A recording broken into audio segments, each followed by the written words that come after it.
दोस्तों, last class में हम लोग सीख चुके थे कि कायरल कार्बन क्या होता है।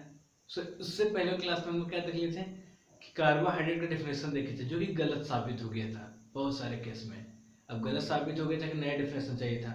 अब नया डेफिनेशन जो आज हम लोग पढ़ने वाले हैं, इससे पहले क्या पढ़ लिए हम लोग, कायरल मॉलिक्यूल क्या होता है, उसके एग्जाम्पल भी देख लिए। कोई मॉलिक्यूल दे दिया, उसको कायरल कैसे पहचानेंगे वो भी हम लोग पढ़ चुके थे।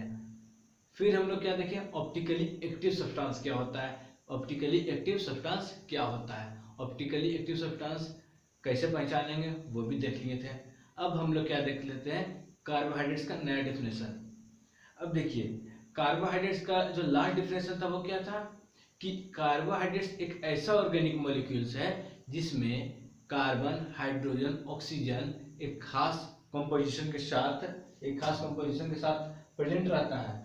कार्बन, हाइड्रोजन, ऑक्सीजन प्रेजेंट रहेगा और उसमें कैसा रहेगा, जितना कार्बन का नंबर है उतना ही आपका ऑक्सीजन का नंबर रहेगा उस मॉलिक्यूल में, उस सब्सटेंस में, और जितना कार्बन का नंबर है उससे दोगुना आपका हाइड्रोजन का नंबर रहेगा।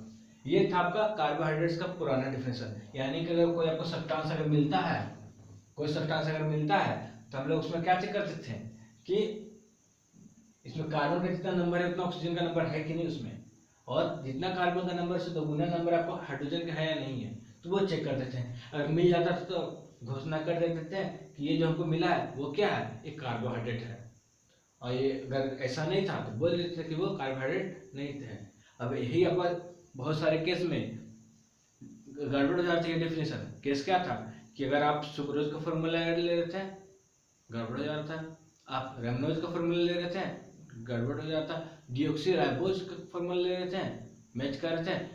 ये जो भी एग्जांपल बोला मैं, उस तीनों में क्या था कि फॉर्मूला आपका मैच नहीं करता, डेफिनेशन के साथ इसका मैच नहीं करता, लेकिन है क्या, वो कार्बोहाइड्रेट है। वो एक्सपेरिमेंटली देखा गया, वो जैसा उसका प्रॉपर्टी या जैसा उसका गुण है वो सारा किससे मैच करता था, कार्बोहाइड्रेट से मैच करता था।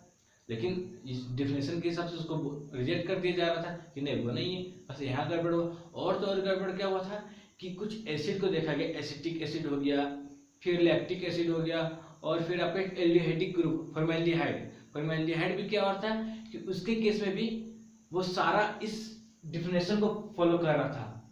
एसिटिक एसिड, फिर लैक्टिक एसिड, फिर फॉर्मेल्डिहाइड, ये तीनों इस फॉर्मूला को फॉलो कर रहा था, लेकिन वो सच में तो नहीं होता है, वो सच में कार्बोहाइड्रेट नहीं है। वो जैसा कार्बोहाइड्रेट जैसा काम करता है वैसा काम तो वो नहीं करता है, वो जस्ट अपोजिट एसिड है। तो यहाँ पे कुछ गड़बड़ हुआ था। तो उसके बाद हम लोग जरूरत पड़ गया था नया कार्बोहाइड्रेट का डेफिनेशन का। यानी कि अगर कोई नया सब्सटेंस मिलता है या फिर कोई पुराना सब्सटेंस है, उसको एक ऐसा डेफिनेशन दे ताकि मेरा दिक्कत ना हो। एक नया सब्सटेंस में भी अगर खोजा जाए तो उस डेफिनेशन की मदद से हम उसको बता पाए कि वो आपका कार्बोहाइड्रेट है।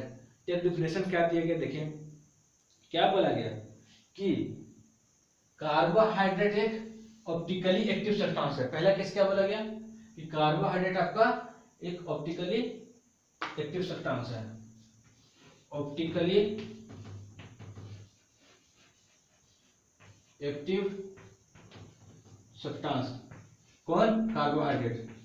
सब्सटेंस बोलिए, मॉलिक्यूल बोलिए, कंपाउंड बोलिए, मतलब नहीं है, सिर्फ ऑप्टिकली एक्टिव होना चाहिए। क्या बोला गया, कार्बोहाइड्रेट एक आपका ऑप्टिकली एक्टिव सब्सटेंस है। अब ऑप्टिकली एक्टिव सब्सटेंस कौन होता है, कैसा होता है, मैं तो अच्छा से डिस्कस कर चुका हूं लास्ट वीडियो में, नहीं देखे होंगे तो जरूर देख लीजिए, फिर यहाँ पर आपको अच्छा से क्लियर हो जाएगा।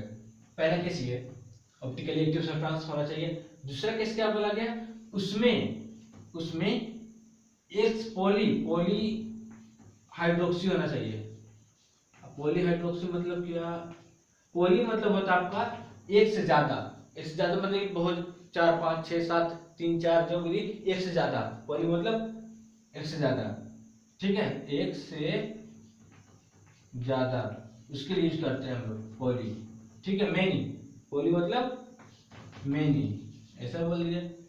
अब यहाँ देखिए, हाइड्रोक्सी मतलब OH ग्रुप। OH ग्रुप आप लास्ट क्लास में ऑर्गेनिक केमिस्ट्री में, लास्ट क्लास में, या फिर आप लास्ट 11th क्लास में भी ऑर्गेनिक केमिस्ट्री में इससे अच्छा से आपको जान पहचान होगा।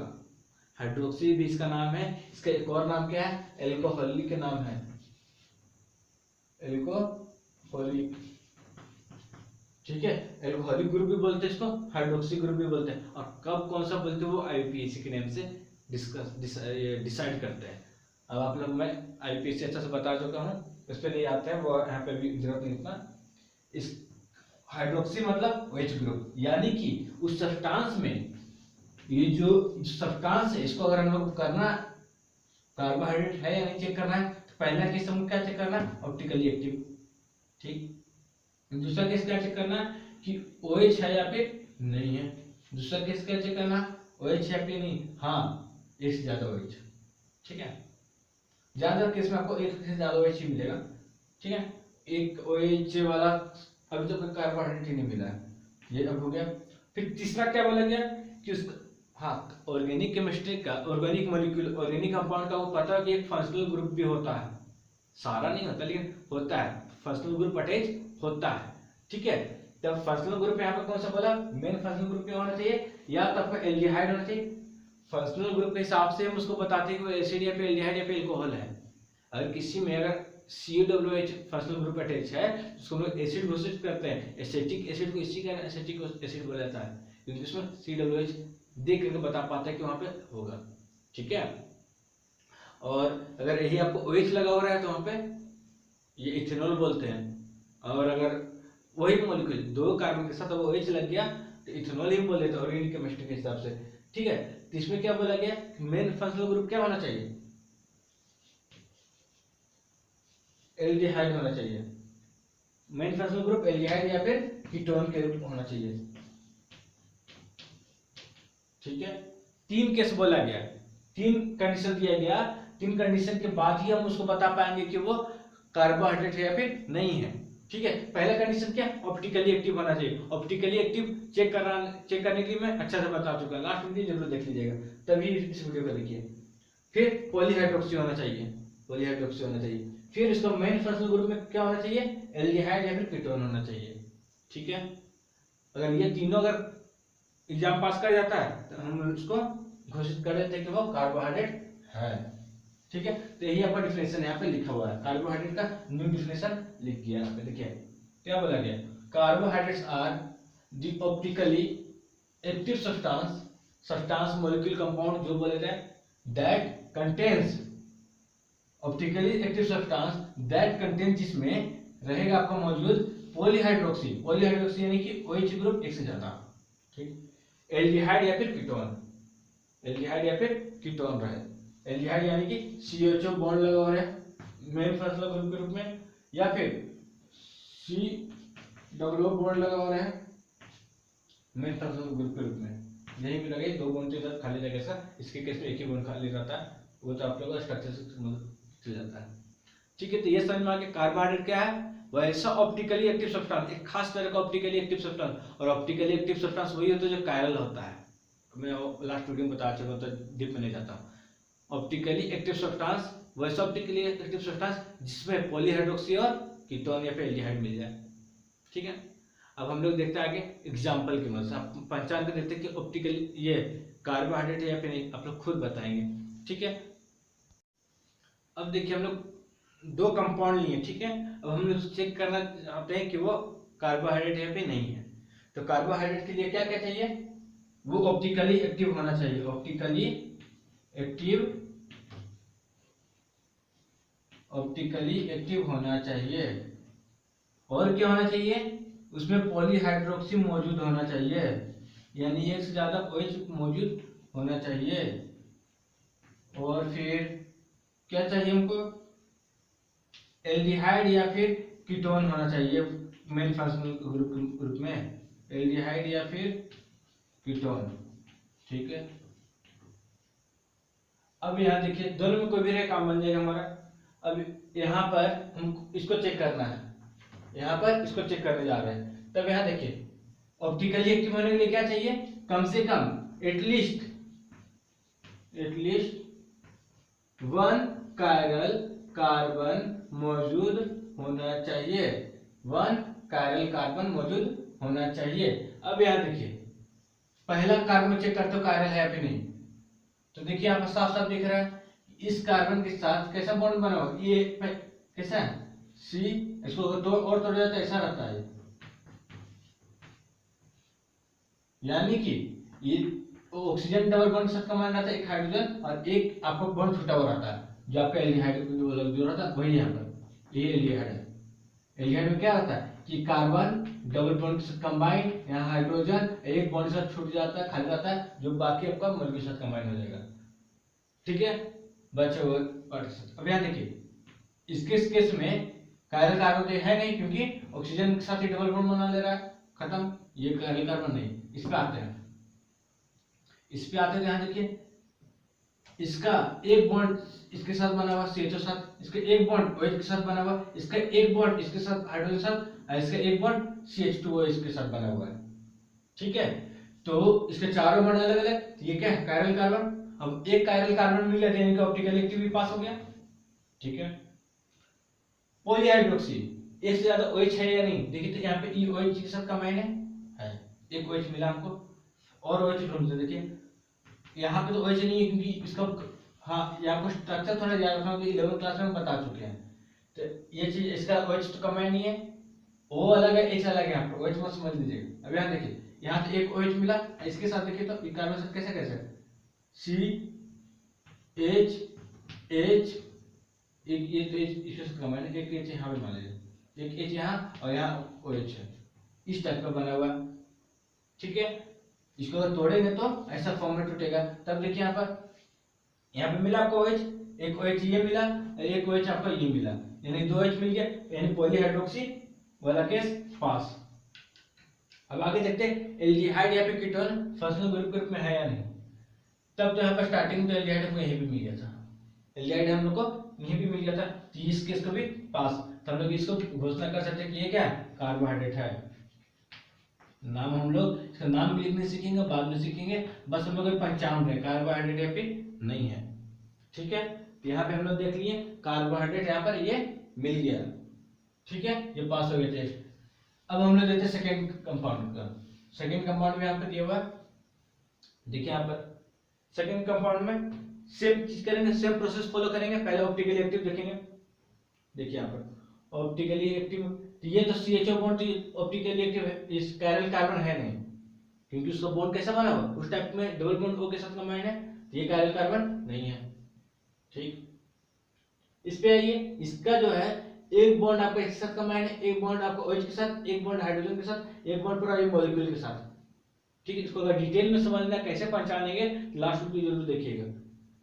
ठीक है, तब यहाँ देखिए ये पूरा कंबाइन, ये पूरा कंबाइन, इसके साथ ये कंबाइन, इसका चौथा बॉन्ड इसके साथ बना हुआ, तो ये अलग अलग बॉन्ड के साथ कंबाइन है। ठीक है, चारों बॉन्ड इसका अलग अलग एटम में ग्रुप एटम के साथ कंबाइन है, ये कायरल कार्बन। अब एक भी कायरल कार्बन मिल गया, बाकी को चेक करने की जरूरत नहीं है। ठीक है, हमको टाइम बताना है, ये ऑप्टिकली एक्टिव सक्सेस हो गया इसका। अब आगे देखते हैं हमको क्या चेक करना है, पॉलीहाइड्रोक्सी, एक से तो यहाँ पे साफ साफ दिख रहा है आपको, एक OH ये रहा, एक OH ये रहा, एक से ज्यादा मिल गया, ये भी केस पास। ठीक है, अब आगे देखिए, आगे क्या एल्डिहाइड या फिर कीटोन प्रेजेंट है या नहीं, है ना, एल्डिहाइड या फिर कीटोन फंक्शनल ग्रुप के रूप में प्रेजेंट है या नहीं, तो वो देखिए यहाँ पर एल्डिहाइड मिल गया पास। ठीक है, मेन फंक्शनल ग्रुप के रूप में एल्डिहाइड मिल गया, पास हो गया। ठीक है, अब एक सवाल उठता है, इसे मान लीजिए एक से ज्यादा फंक्शनल ग्रुप प्रेजेंट रहता एल्डिहाइड के साथ, आपका अल्कोहल तो दिख ही रहा है, मतलब और भी अगर प्रेजेंट रहता तो क्या करते हैं, अगर मान लीजिए इसके साथ COH भी कहीं अगर कंबाइन हो जाता है, यहाँ मान लीजिए कंबाइन कोई चीज यहाँ पे COH रहता है, कोई मॉलिक्यूल का होता है ऐसा, तो उस केस में क्या होगा, ये मेन फंक्शनल ग्रुप आपका एल्डिहाइड नहीं होता है। प्रायोरिटी टेबल 11 तो हम लिखवाए हैं, प्रायोरिटी टेबल में हम लोग फिर चेक करना स्टार्ट करते हैं, ये प्रायोरिटी टेबल ये काम कर रहा है कि नहीं। ठीक है, प्रायोरिटी टेबल में कौन ऊपर होता है, OH ऊपर आता है, सॉरी COH ऊपर आता है। अब COH ऊपर आता है तो ये कंपाउंड क्या हो गया, ये एक एसिड हो गया, मेन इसका कौन हो गया एसिटिक एसिड बोल रहा है, कार्बोक्सिलिक एसिड का एक पार्ट हो गया। ठीक है, एल्डिहाइड ये बस एक तरह से सब्स्टिट्यूट लगा हुआ है। इतना क्लियर हो गया, यानी कि आपको मेन कौन रहना चाहिए, COH सब नहीं रहना चाहिए, इतना आप दिमाग में बैठा लीजिए। ऐसे मेन आपको कौन रहना चाहिए, CHO रहना चाहिए। बाकी अगर थोड़ा सा कंफ्यूजन हो कि कौन कब रहे कब सेलेक्ट करें, प्रायोरिटी टेबल जो 11th में लिखा है उसको जरूर देख लीजिएगा।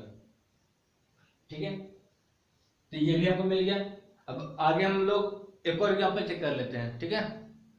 अब एक और हम लोग देख लेते हैं एग्जांपल कि इसको भी चेक कर लीजिए ऑप्टिकली एक्टिव है या नहीं। कोई एक ऐसा कार्बन ढूंढिए, ये तो आपको होगा नहीं क्योंकि इसका स्ट्रक्चर हम लोग देख चुके कैसा रहता है CH2OH का किस टाइप का कंबाइंड है, C यहाँ आपका H, यहाँ आपका H, यहाँ OH, एक बॉन्ड आपका जो नीचे कंपाउंड बना है उसके साथ कंबाइंड है, ठीक है। ये तो है नहीं। दूसरा हम देख रहे हैं कि डबल बॉन्ड ऑक्सीजन के साथ बना हुआ है, ये ऐसे मिलेगा पैरल। इसमें आइए, ये क्या एक बॉन्ड आपका ये पूरा ग्रुप के साथ बना हुआ है, एक आपका हाइड्रोजन के साथ, एक OH के साथ, एक ये पूरा ग्रुप के साथ बनाया हुआ है। तो ये क्या है कायरल कार्बन, एक भी कायरल कार्बन मिला है ऑप्टिकल एक्टिव पास। अब आते हैं हमें पॉलीहाइड्रोक्सी है या नहीं, इसमें एक OH 2H पॉलीहाइड्रोक्सी, एक से ज्यादा OH मिल गया और पॉलीहाइड्रोक्सी। कहीं के पॉली अल्कोहलिक भी लिखा हुआ रहता है बुक में, तो एक ही चीज है, वो कोई अलग चीज नहीं है। फिर आगे देखिए एल्डिहाइड या फिर कीटोन मेन फंक्शनल ग्रुप के रूप में, तो एल्डिहाइड आपको कहीं तो मिलेगा नहीं। एल्डिहाइड में कैसा रहता है CHO C double O bond ऐसे साथ कमांड रहता है और ये पूरा आपका पूरा बाकी का ग्रुप के साथ कमांड रहेगा। ये एल्डिहाइड को शो करता है, ऐसा कहीं आपको दिख रहा है, नहीं दिख रहा है, तो एल्डिहाइड नहीं है। लेकिन कीटोन में कैसा रहता है, इस टाइप का रहता है कार्बन डबल बॉन्ड, ये आपको बाकी ग्रुप के साथ दोनों साथ कमांड रहता है।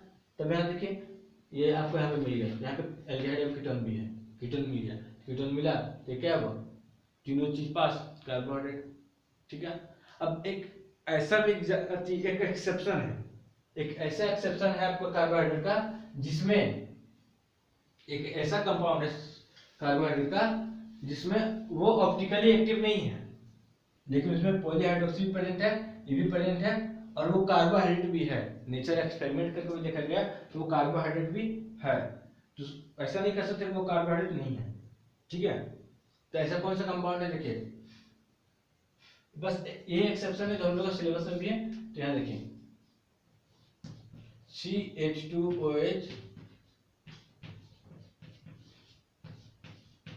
इस सब का नेमिंग हम लोग बाद में देखेंगे, ठीक है, तो तब में हम रिमाइंड करवा देंगे। ये एक एक्सेप्शन केस है, ये आपका जो यहाँ पर देखिए तो ऑप्टिकली एक्टिव वही चीज नहीं मिलेगा आपको, ये भी आपको ऑप्टिकली एक्टिव नहीं, ये भी नहीं, ये भी नहीं, लेकिन पॉलीहाइड्रोक्सी मिल जाएगा। OH आपको दो जगह देखिए, एल्डिहाइड भी मिल जाएगा या फिर कीटोन, एल्डिहाइड यहाँ पे नहीं मिलेगा लेकिन कीटोन जरूर मिलेगा, कीटोन है, ठीक है। तो ये दोनों बाकी सपोर्ट कर रहा है लेकिन आपको ऑप्टिकली एक्टिव नहीं है, तो ये एक एक्सेप्शन है। ऐसा कह सकते हैं कि जो नया डिफिनेशन है वो भी सारा को सेटिस्फाई नहीं कर पा रहा है, ये यहाँ पे एक्सेप्शन मिल ही गया, ठीक है। बाकी मॉलिक्यूल में ऐसा नहीं है, बाकी मॉलिक्यूल में आपका ये तीनों चीज मिलता है, ठीक है। तो ये चीज को आपको याद रखना है। अब हम लोग देख लेते हैं, ये हम लोग डिफिनेशन देख लिया, आज एग्जांपल भी देख लिया। अब हम लोग नेक्स्ट वीडियो में चेक कर लेंगे इसका चीज को, टाइप्स को हम लोग देखेंगे, टाइप्स के साथ डिटेल में चल जाएंगे, ठीक है। तब अगर कोई भी डाउट मिलता है, जरा सा आपको ये वीडियो लेक्चर से रिलेटेड डाउट है या फिर इससे पहले वाला कोई लेक्चर में डाउट है, कमेंट कर दीजिएगा, ठीक है, या फिर व्हाट्सएप पे पूछ सकते हैं। Hey there. Subscribe to my channel. And also press this bell icon.